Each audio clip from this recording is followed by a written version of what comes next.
Hey y'all, it's your fellow human being himself, Leo the Slowly Moving. Hope y'all doing well. And welcome to today's tutorial on how to turn beatbox sounds into percussive elements you can use in your music.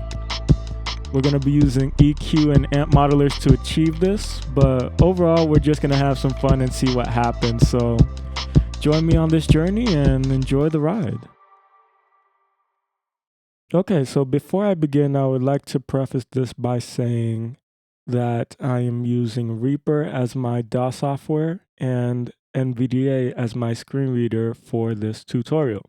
And if you are a blind or visually impaired individual who is starting out in audio production and is interested in learning about how to use Reaper with a screen reader, there are some tutorials in the description below under the heading Reaper accessibility.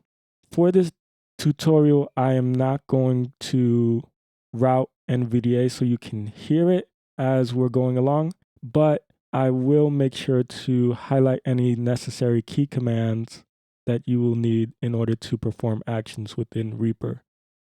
Overall, if you are using another DAW software or even if you're not visually impaired, hopefully this tutorial does benefit you in regards to turning beatbox sounds into percussive elements. So with all that said, let's get started. Now, the first step in turning beatbox sounds into percussive elements is you need to beatbox, or at least make beatbox-like sounds that approximate the sounds of a kick, snare, and a hi-hat that you can manipulate into percussive elements. If you don't know how to beatbox, there are some videos in the description below under the heading Beatbox that go further in depth on how to at least get started with the fundamentals of beatboxing.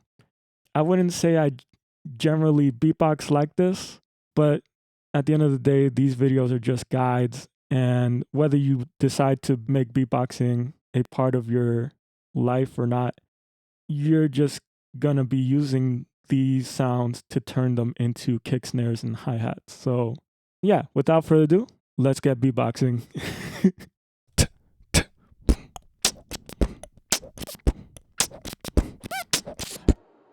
Now that we have recorded our beatbox sounds, the next step is we are now going to select beatbox sounds that we would like to sample to create our kick, snares, and hi-hats. So the way I go about doing this is I scrub through the audio by hitting my left and right arrow and then searching for the very beginning of the sound, making a split at the very beginning of the sound by hitting A, and then going as close as I can to the very end of the sound and making a split there with the letter A as well. So let's just scrub through the audio and see what we like to use for this demo.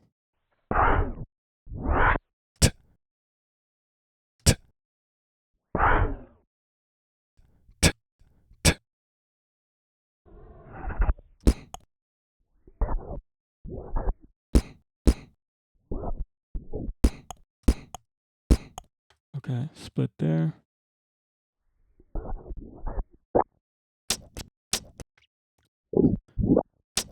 Now, the end of the sound doesn't matter as much, more so the beginning, because you need to make sure that you have no gaps from the beginning of the sound.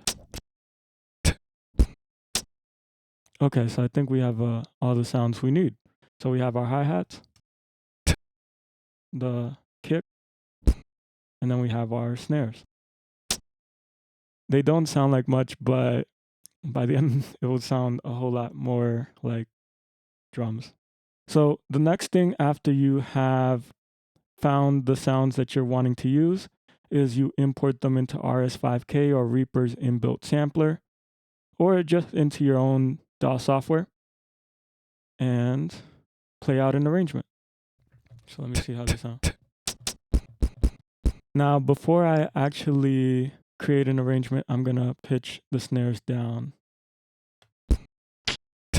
Yeah. Yeah, I think that's good. Okay, now we're gonna play an arrangement.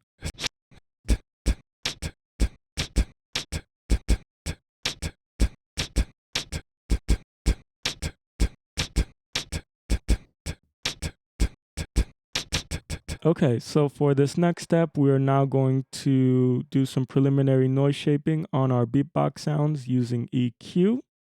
And for this tutorial, I'm going to be using ReaEQ, which is Reaper's inbuilt equalizer. And if you don't know how to use ReaEQ, there are some videos in the description below under the heading ReaEQ that go further in depth on how to use the plugin. Now for this part of the tutorial, I have separated my kick, snares, and hi-hats out onto their own individual tracks, and I will be EQing each of them individually, and then afterwards explaining the band settings for how I achieve the sound. So without further ado, let's start with the kicks. Okay, so I've added an instance of ReaEQ onto my kick track, and I've soloed the track by hitting the key command F6 to solo. And I have toggled repeat mode on within Reaper by hitting Control R.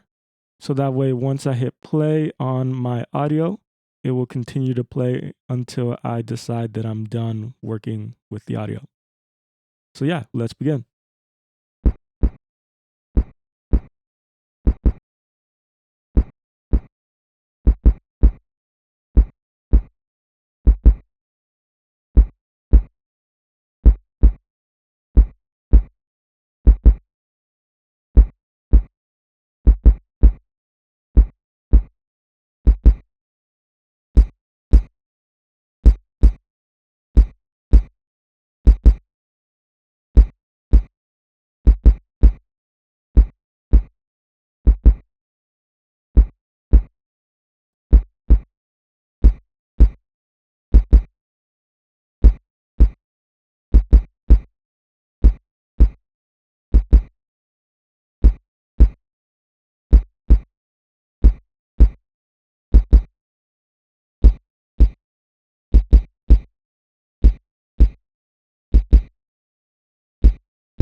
Okay, so my band settings for my kicks are as follows.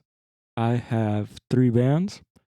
And for my first band, I have a band filter, and it is set at around 47 hertz with a band gain of 9.0 dB and a Q size or bandwidth of 0.77. And this band is important in making a kick sound because it accentuates the very low sub frequencies present in a kick. This band is essential in giving your kick a thump that you normally associate with the kick sound. The band gain needs to be set high enough so that you can be able to accentuate that frequency and any frequencies around it. And the bandwidth needs to be set narrow enough so that it's not boosting the overall sound of the kick, but just that frequency and only the frequencies nearby it. My second band is a low pass filter set at around 2640 hertz. And for band gain, low pass and high pass filters are not affected by band gain, so it is just set to 0. And my bandwidth is set to the default of 2.0 or 2.0 octaves in terms of Q size. So this band is important in just cutting out any unnecessary high frequencies that are not needed in a kick. Kicks just generally take up the bass end or the low end. So there's no need to keep anything above 2K, generally speaking. And my final band is a band filter set at around 1819 hertz with a band gain of -5 dB and a bandwidth of 1.08. And this band is kind of just to take out any unnecessary puffing noise that I was doing while beatboxing. And it just sounded good, so I was like, let me keep it. That's the measure and the rule of it. Whatever sounds good, maybe a general point in the direction of making good sounds. So yeah, the final thing you will also need to adjust is the output gain. In simple terms, the output gain is the overall volume of the signal or the sound as it's being passed through the effect. And generally, to kind of firm up the sound to accentuate the effect of the EQ on the signal, you want to generally boost the output gain. So the output gain for my kicks is 7.5 dB. So it's kind of moderately high. I think it caps out at 12 dB. But yeah, that's my kicks. Let's go on to the snares.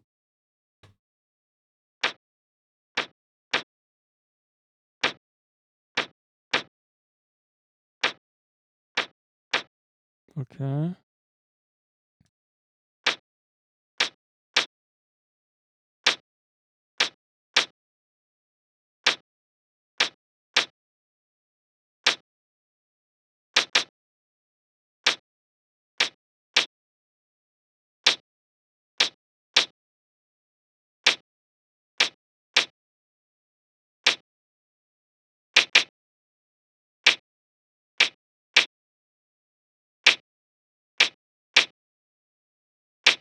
So for my snare sounds, my band settings are as follows.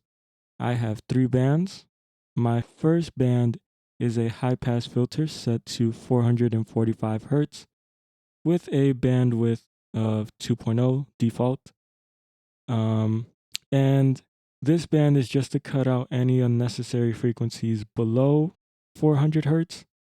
So in order to not have a conflict with the kick sound, because it's also taking up the low end, you need to cut out any unnecessary frequencies in the low end.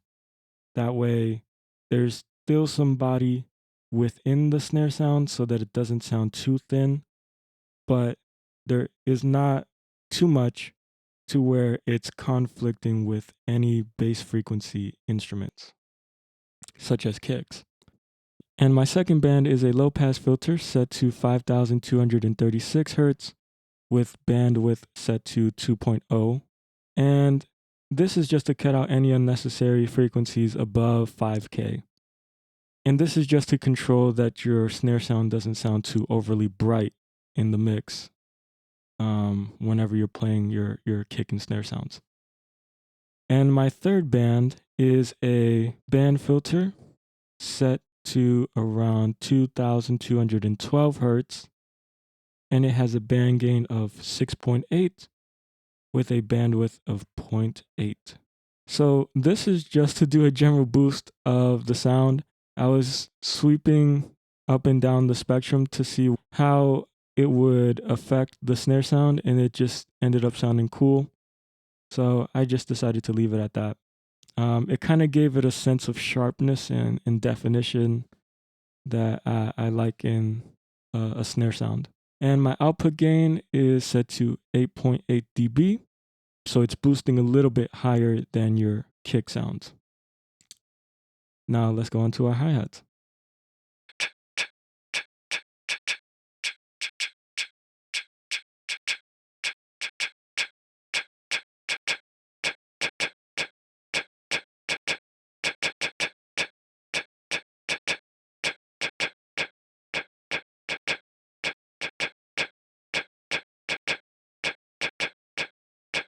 Okay, and for my hi-hats, I have 3 bands.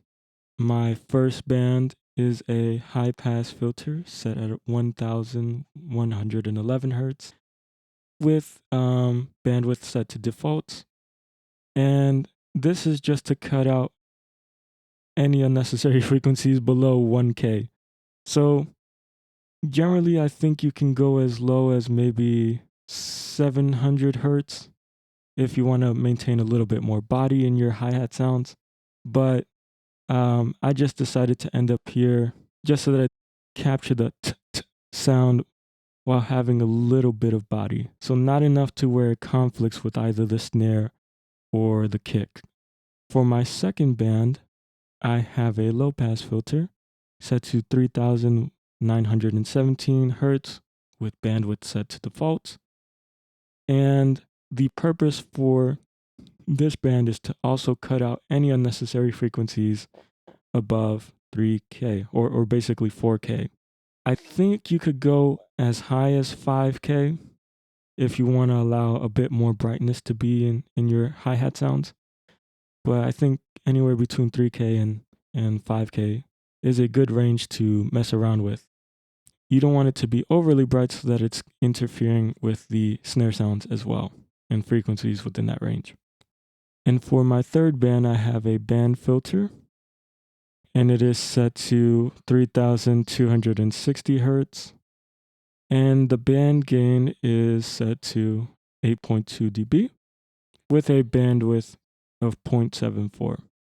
And same thing like the snares, I was just sweeping up and down, and I just liked how it sounded when it boosted the frequencies within that range.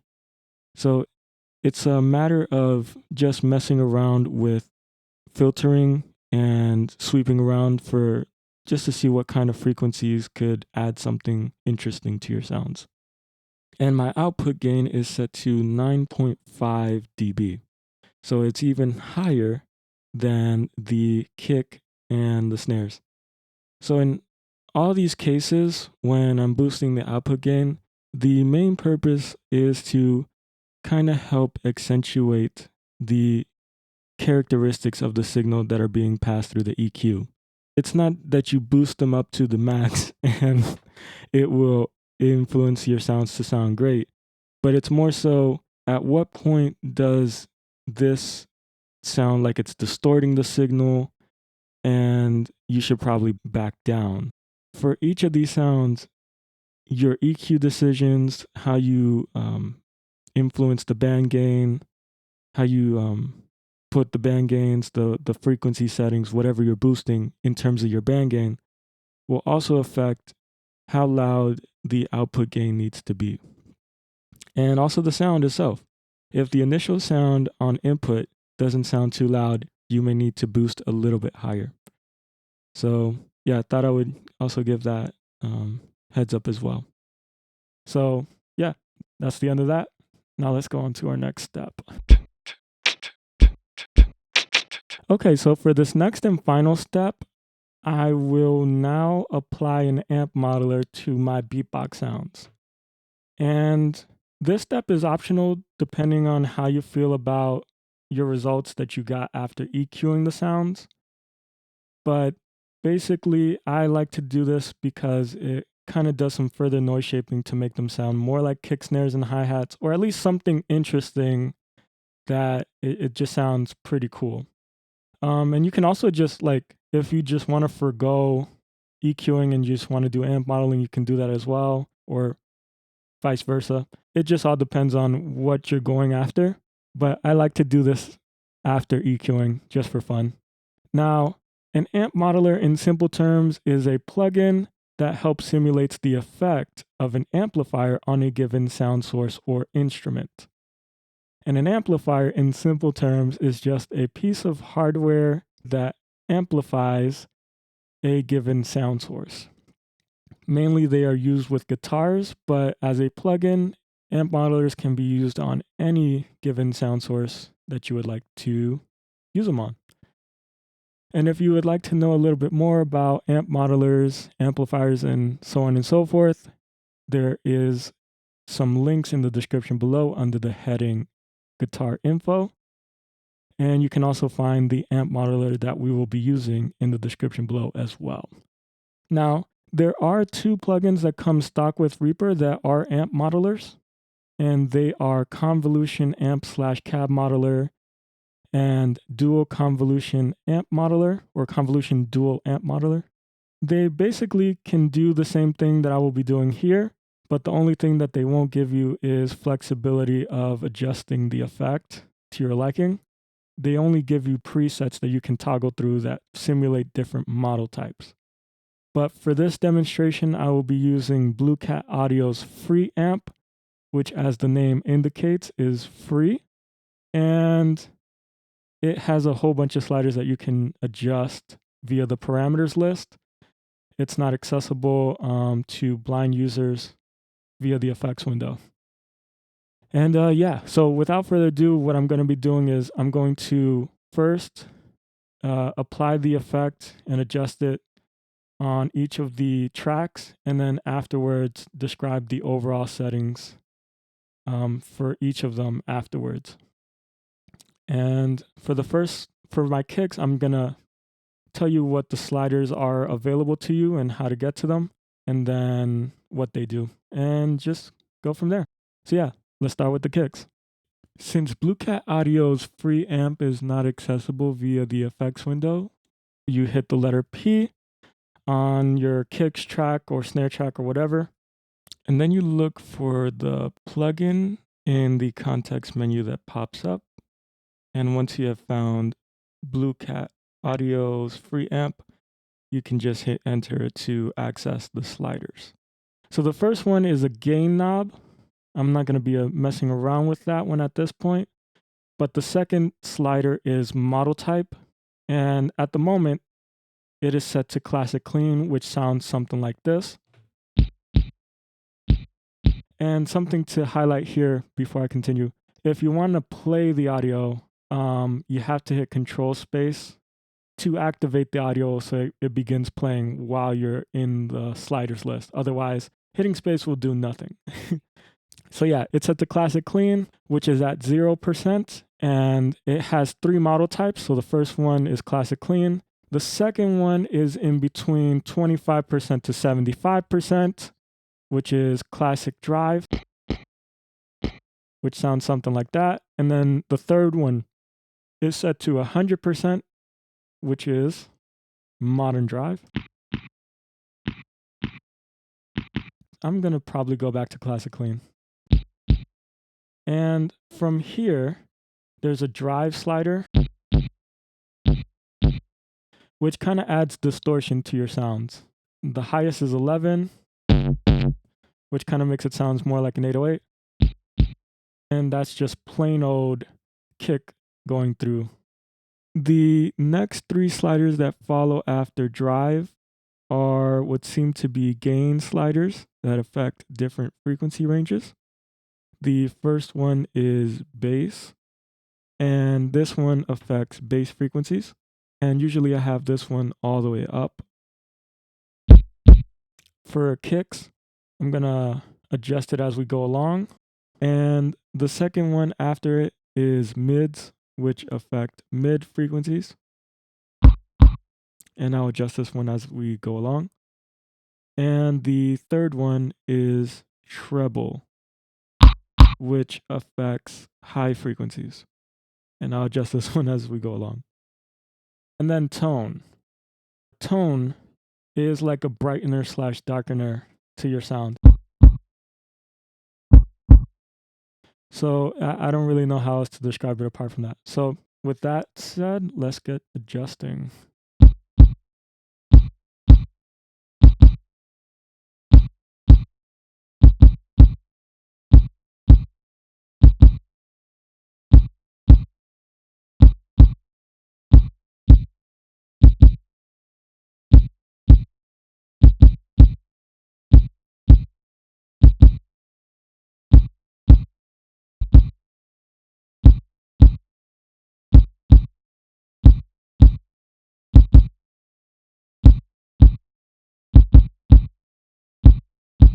Another slider that I also like to use, it's called wet. It basically affects how much of the effect is introduced into the dry signal, i.e., your kick sound before processing.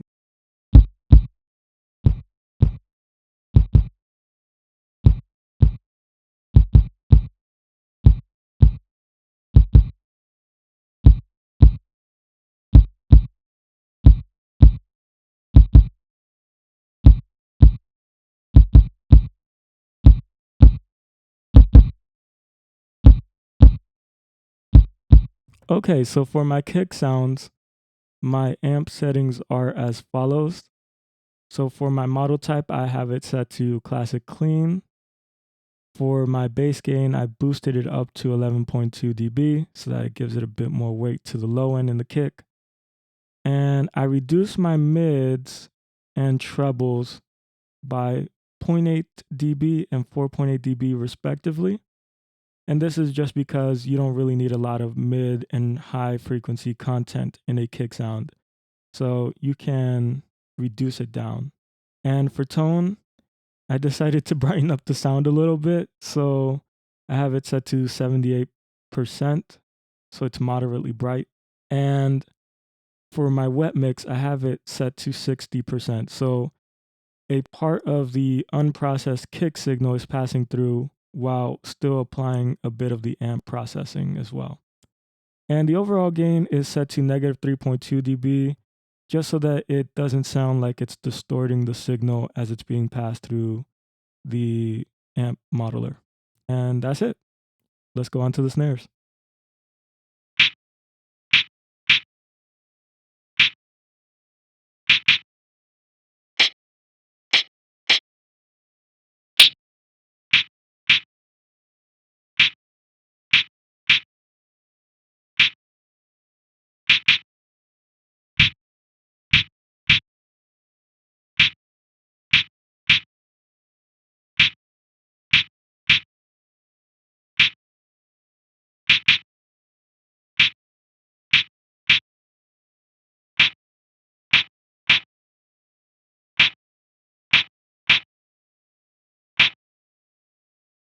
Okay, so for my snare sounds, my amp settings are as follows. So for my model type, I have it set to modern drive. My bass gain, I boosted up by 4 dB. And my mids and highs, I boosted up by 1.3 and 1.1 dB respectively. And for my tone, I have it set to 64%. And there's not really much to say about the decisions I took for the snare, except they just sounded good and they seem to accentuate the overall sound that I got after EQing. So passing it through the amp modeler helped give it a bit more body as well as a bit more of a snap to the already EQ'd snare sound. So that's about it. Let's go to the hi-hats.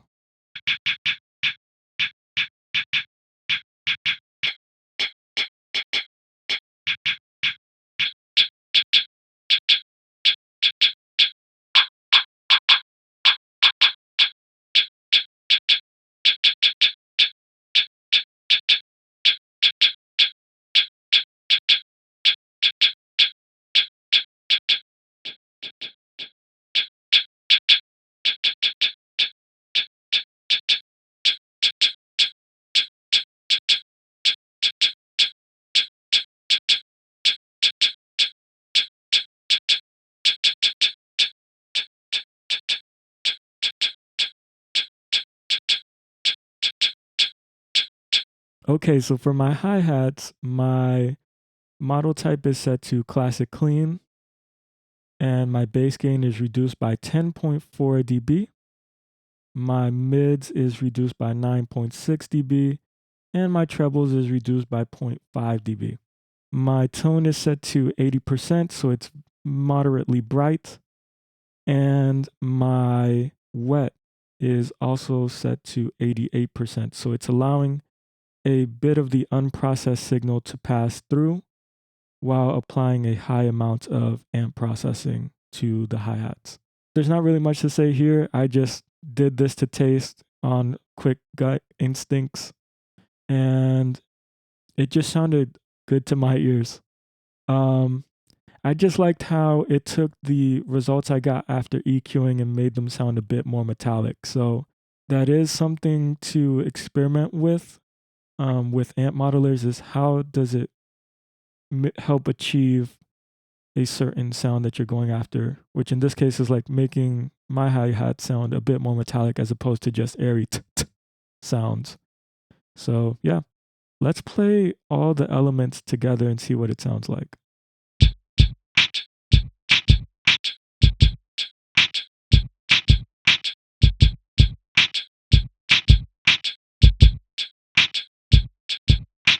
That's it with that part of this whole demo. I think what I'm going to try to do is create a simple beat out of it because I don't want to leave you on this note. So yeah, stay tuned and let's get rolling.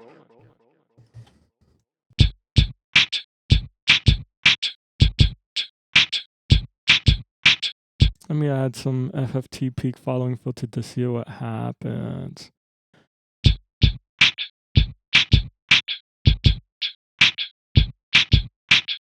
So what I'm going to do is add wave CLA vocal to the snares.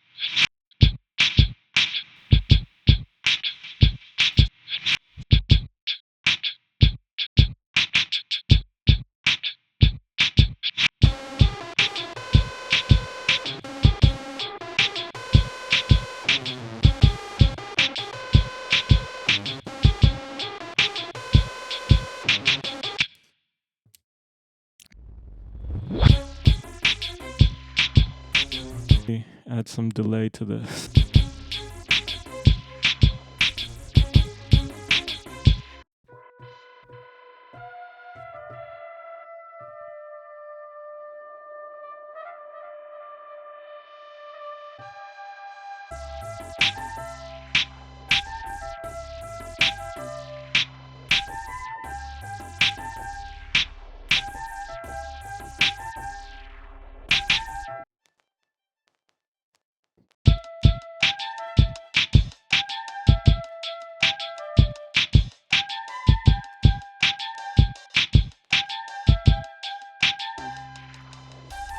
Done. 3 small things. 1, hope this tutorial was helpful to you. Hit the share, hit the subscribe, hit the like. And the second thing is, hope the resources in the description below may be of some benefit. They did help in clarifying my understanding on some things. So definitely hope it does for you as well. And 3, the biggest, smallest thing is keep safe, shalom, and enjoy the beat.